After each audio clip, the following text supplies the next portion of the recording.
What kind of people do we want to be having in the country?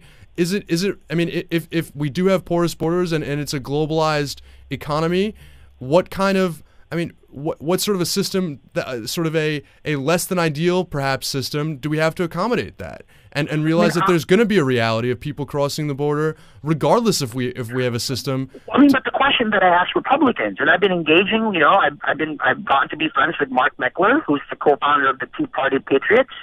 And the question that I ask is, okay, fine, let's talk about border security, but can we please at least first, at the very first, have an honest conversation about the border, meaning that you cannot talk about the border and not talk about NAFTA. You know, what does the American U.S. foreign policy and American economic policies have to do with people migrating?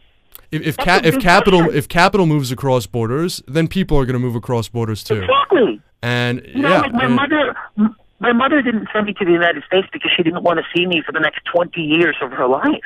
She sent me here because she said she wanted to give me a better life. And, you know, when I got older, I was like, wait a second. So why wasn't a better life available in the Philippines? What's the history of the Philippines politically and economically? It was an American colony. That's what it was. Exactly. Yeah. So, but I don't want to have, look, like, I'm a student of history, right? And I feel like sometimes I feel like a walking, dusty history book that's like opening myself in front of America, trying to tell people, like, look, let's not have collective amnesia here. You know, if we actually want an honest conversation and an actual solution, then let's make sure we're on the same page.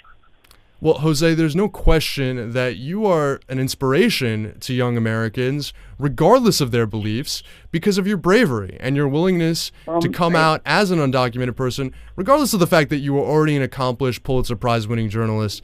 It still took bravery, and now you're using that platform for the best of all possible purposes, and I commend you for that. And I recommend that all of our viewers and all of our listeners visit defineamerican.com.